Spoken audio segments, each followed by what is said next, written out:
गुरुदेव दत्त. श्री स्वामी समर्थ. तुम्हा सर्वांचं आपल्या चॅनलमध्ये खूप खूप मनापासून स्वागत. Most requested video. ताई, श्रावण महिन्यात नवनाथ ग्रंथाचं पारायण कसं करावं, एक पारायण कसं करावं, नित्यसेवेप्रमाणे सुद्धा तुम्ही नवनाथ ग्रंथाचं पारायण करू शकता, जी नित्यसेवा असणार, किंवा एक पारायण, 9 पारायण, 36 पारायण, 5 पारायण, 7 पारायण कसं करावं, त्या संदर्भातली माहिती आज आपण बघणार आहोत. सुरुवात करूया. श्रावण महिना म्हटलं तर आपण व्रतवैकल्य करत असतो, पारायण करत असतो. त्यातच शिवलीलामृत पारायण आणि नवनाथ पारायण घरोघरी एक तरी पारायण केलं जातं, किंवा काही ठिकाणी गुरुचरित्र पारायण चालू आहे. प्रत्येक जण यथाशक्ती आपापली सेवा चालू आहे. शिवलीलामृत ग्रंथाचं पारायणाबरोबर नवनाथ ग्रंथ, जो मेन नवनाथ ग्रंथ पारायण आहे, तर काही कारणांनी जे आपल्या सांसारिक अडचणी आहेत, काही ना काही अडचणी आहे, जबाबदारी आहे, त्याच्यामुळे आपल्याला जो मूळ नवनाथ ग्रंथ आहे त्याचं पारायण करणं शक्य होत नाही. पण आपल्याला परमपूज्य गुरु माऊलींनी श्री नवनाथ भक्तिसार हा ग्रंथ आपल्यासाठी काढलेला आहे, जो 900 श्लोकी आहे. 900 श्लोकी आहे. 900 श्लोकी म्हणजे 100 ओवी, जे 100 श्लोकींचा एक आहे. 900 श्लोकी फक्त 9 अध्याय आहे. प्रत्येक अध्याय हा 100 ओव्यांचा आहे, म्हणून तो 900 श्लोकी असं त्याला नाव दिलेलं आहे. 9च अध्याय असणार आहे. अतिशय पवित्र दिव्य अनुभव देणारा हा ग्रंथ या श्रावण महिन्याचं अवचित्त साधून तुमच्या घरात याचं पारायण झालंच पाहिजे. खूप स्वादा सोपा हा ग्रंथ आहे, पण तेवढाच प्रभावी आहे. आता नवनाथ पारायण कोणी करावं, तर कोणीही नवनाथ पारायण करू शकतो. गर्भवती आहे, महिला, स्त्री, मुलं, मुली, कोणीही नवनाथ ग्रंथाचं पारायण आरामशीर करू शकतं. दुसरं, काही पारायण करत असताना काही नियम आहे. नियम म्हटलं की माणसाला खूप भीती वाटते आणि त्याच्यामुळेच आपण ना कुठली सेवा करायला थांबतो. मला एक सांगायचं आहे, आपल्या त्या नियमांपेक्षा पण आपला परमेश्वर खूप मोठा आहे. एखादा नियम चुकून आपल्याकडनं तो पाळला नाही गेला तर देव शिक्षा देतो का, तर असं अजिबात नाही आहे. कुठलाच देव, कुठलाच परमेश्वर कधीच कोणाला शिक्षा देत नाही. आपापल्या कर्माचे फळ असतात, त्यानुसार आपल्याला फळ मिळत असतं. पण एखादा नियम मोडला म्हणून लगेच काहीतरी पाप होणारे, काहीतरी वाईट घडणारे असं अजिबात मनात आणायचं नाही. त्या नियमांपेक्षा तुमची भक्ती मोठी आहे, तुमची श्रद्धा खूप जास्त मोठी आहे. आता पारायण कोणी करावं सांगितलं, आता पारायण का करावं ना, हा लय मोठा प्रश्न. नवनाथ, जे नवनाथ आहे ते आपल्या आयुष्यात मिलिटरी फोर्स सारखं काम करतात. आपल्याला प्रत्येक गोष्टीमध्ये ते संरक्षण देतात. संरक्षण कवच, ज्याला संरक्षण वलय कवच आपण ज्याला म्हणतो. आपल्या आयुष्यात सगळं चांगलं आहे, पण मुलं बाळ होत नाही, रिपोर्ट नॉर्मल आहे, काहीतरी ज्याला आपण गंडांतर किंवा बाहेरची बाधा असं म्हटलं, तर त्याच्यासाठी नवनाथ भक्तिसार ग्रंथ हे एका मिलिटरी फोर्स प्रमाणे काम करत असतं. किंवा प्रामाणिकपणे कष्ट करत आहात तरी आपल्याला सक्सेस मिळत नाही, किंवा लग्न होत नाही आहे, सगळं चांगलं आहे पण काहीतरी अडचणी आहे, ज्याला आपण म्हणतो नजर लागणं किंवा बाहेरची बाधा, या गोष्टींसाठी नवनाथ पारायण सगळ्यात प्रभावी, सगळ्यात सुंदर असा हा ग्रंथ आहे. अगदी जवळच्या लोकांचे अनुभव बघितलेले आहेत की नवनाथ भक्तिसार ग्रंथाचं जेव्हा 36 पारायणाची सेवा दिली जाते, तेव्हा ते पारायण करताना ते हे पारायणाला बसत सुद्धा नाही. ज्यांना बाहेरची बाधा आहे किंवा ज्यांना काहीतरी कुठेतरी अडकवलं आहे ना, तुम्ही खरंच अडकले असेल तर या नवनाथ पारायणाचा अनुभव घेऊन बघा काय होतं. म्हणजे ते व्यक्ती अशी होते, सुशिक्षित चांगल्या कंपनीत काम करणारे ते व्यक्ती अशी होते की त्यांना त्या पारायण करत असताना त्यांना प्रचंड त्रास होत होता. हाच तो प्रभावी आणि दिव्य ग्रंथ आहे. म्हणून सांगते, तुमच्या जवळपास कोणी असेल तर त्यांना एकदा तरी हे पारायण करायचं. आता पारायण का करावं ते तुम्हाला समजलं. आता आपण बघूया की पारायण कसं करावं. बघा, नवनाथ भक्तिसार ग्रंथ आहे हा 900 ओव्या म्हणजे 9 अध्यायांचा आहे. एक पाठ करणं म्हणजे काय, 1 ते 9 वेळा तुम्ही 1 ते 9 अध्यायापर्यंत जेव्हा तुम्ही पठण कराल तेव्हा तुमचा एक पाठ होतो. ज्या पद्धतीने दुर्गा सप्तशतीचे आपण 13 अध्याय पठण केल्याने एक पाठ होतो ना, त्याच पद्धतीने सगळं जेव्हा तुम्ही 1 ते 9 अध्याय पठण करता तेव्हा तुमचा एक पारायण होतं. मांडणी करावी का, तुमची इच्छा असेल तर नक्कीच तुम्ही मांडणी करू शकता. दत्त महाराजांचा, स्वामी महाराजांचा, नवनाथ महाराजांचा फोटो ठेवा. तुमची इच्छा असेल तर कलश स्थापना तुम्ही करू शकता, वेगळ्या चौरंगावर मांडणी करू शकता. मांडणी केलीच पाहिजे असं नाही आहे, कारण साक्षात दत्त महाराजांचं घरात अनुष्ठान आहे, तर मांडणी करायची गरज नाही. पण तुमची इच्छा असेल तर तुम्ही नक्कीच मांडणी करू शकता. आणि काय होतं, कलश स्थापना केली ना, त्या नारळाचा खूप मोठा प्रश्न पडतो. इथं गुरुचरित्र पारायण करायचं आहे, त्याच्याबरोबर नवनाथ पारायण करायचं आहे, मग प्रश्न पडतो की एवढ्या नारळाचं करायचं काय. म्हणून मांडणी केलीच पाहिजे असं अजिबात नाही. पहिल्या दिवशी संकल्प करावा की ह्या या श्रावण महिन्याचे अवचित्त साधून यथाकालीन, कारण रक्षाबंधन आलेली आहे, माहेरची ओढ आहे, शुक्रवार शनिवार रविवार असल्यामुळे माहेरची ओढ आहे, तर यथाकालीन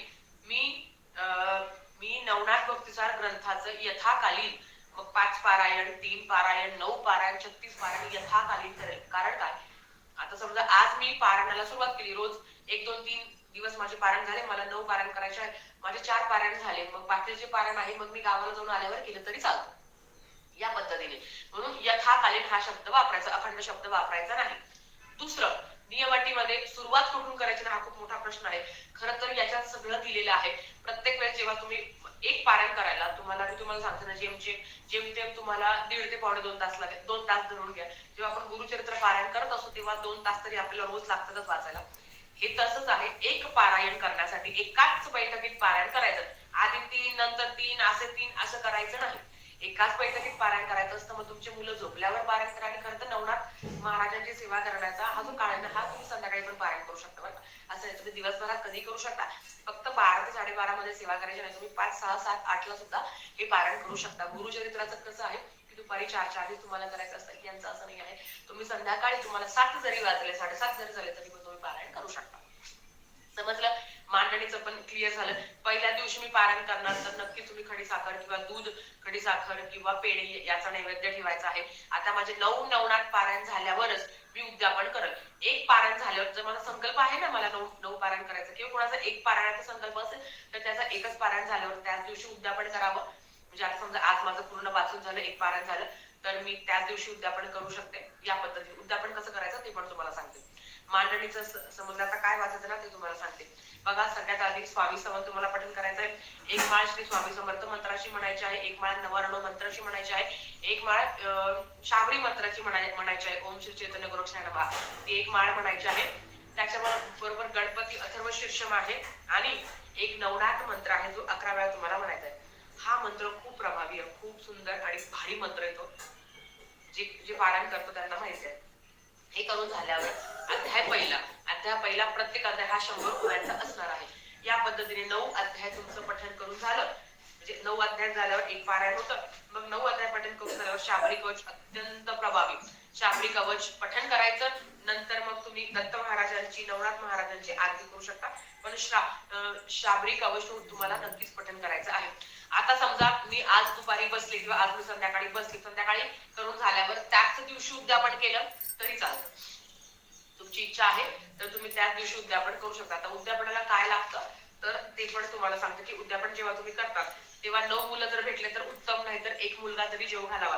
9 नाथ आहे तर ते 9 म्हणजे 9 नाथांचं स्वरूप असतं ते, तर 9 मुलं भेटले तर उत्तम. पण आजकाल कोणी कोणाच्या घरी पण पाठवत नाही, लोकांना काही तरी वेगळंच वाटतं. मग अशा वेळेस काहीच नाही, तुम्ही एक मुलगा जरी जेव घालता तरी हरकत नाही.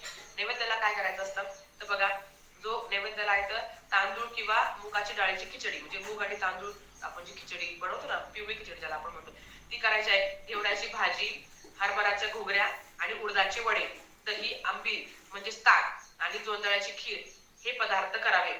उडदाच्या वड्यांना प्रचंड महत्व आहे. हे सगळंच केलं तर अतिशय उत्तम, पण जेवढं यथाशक्ती जेवढं आहे आपल्या घरात तेवढं करावं.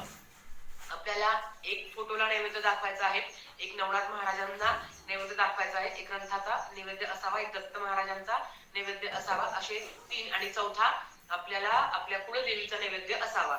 असे तुम्हाला 4 नैवेद्य काढायचे आहे. ग्रंथाचा नैवेद्य जो वाचणार त्याने तो खावा, बाकीचे नैवेद्य तुम्ही गाईला घालू शकता. जर गाई नसेल तर तो नैवेद्य तुम्ही ग्रहण केला तरी चालतं, पण ग्रंथाचा नैवेद्य जो कोणी पठण करणार आहे त्याने वाचावा. आता लोक काय करतात, एकच नैवेद्य दाखवतात.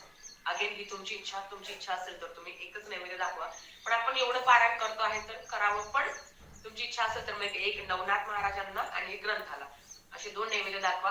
ग्रंथाचा नैवेद्य तुम्ही ग्रहण करावा जो पठण करणार आहे तो. नियम, 1 दिवसाचं पारायण करा किंवा 9 पारायण करा.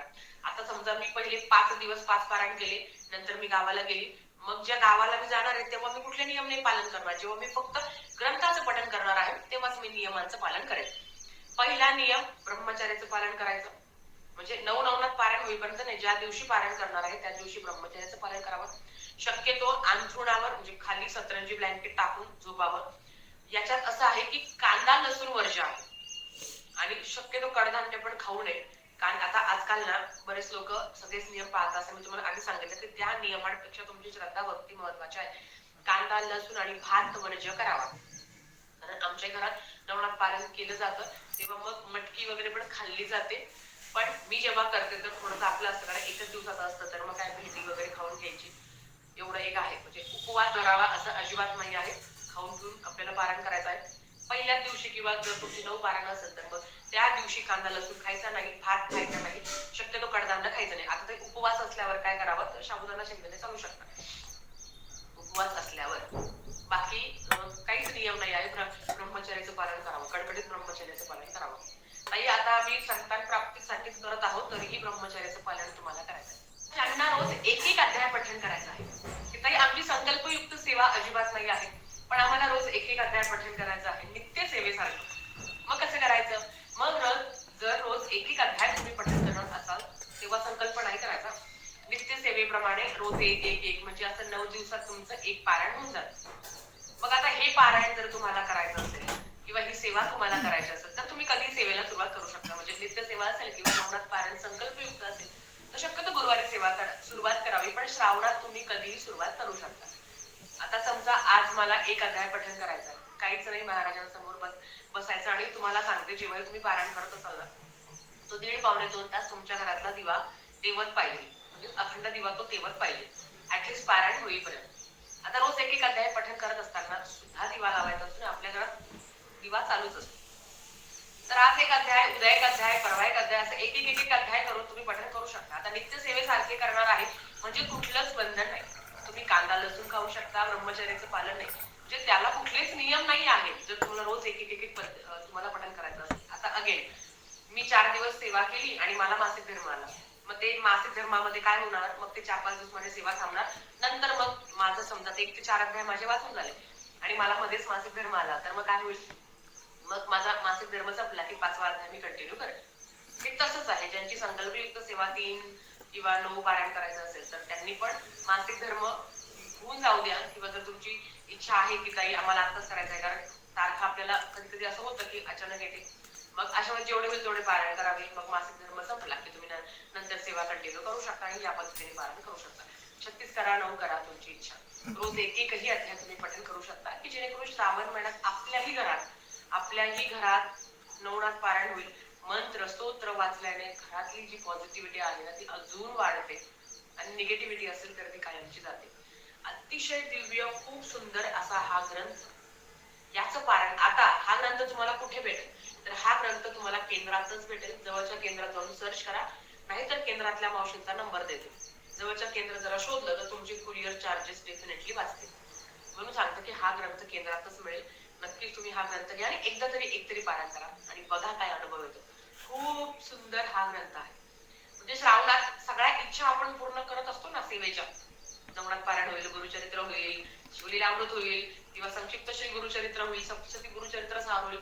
मग तसं एक तरी विश लिस्ट असते आपल्या प्रत्येकाची की एकदा तरी नवनाथ पारायण करावं. तर ह्या ग्रंथाचं पारायण तुम्ही करा, बघा काय अनुभव येतो. नवनाथ महाराज प्रत्येकाच्या इच्छा पूर्ण करतात. जो चांगला आहे त्याच्यासोबत खंबीरपणे उभे राहतात. तर नवनाथ महाराजांची कृपा तुमच्या माझ्यावर होते. प्रत्येकाच्या मनातल्या इच्छा पूर्ण होते हीच मी नवनाथ महाराजांच्या चरणी प्रार्थना करते, स्वामी चरणी प्रार्थना करते आणि आजचं व्हिडिओ इथेच थांबवते. आवडला असेल तर लाईक शेअर सबस्क्राईब करा. भेटूया परत अशाच एका नवीन व्हिडिओ सोबत. श्री स्वामी समर्थ.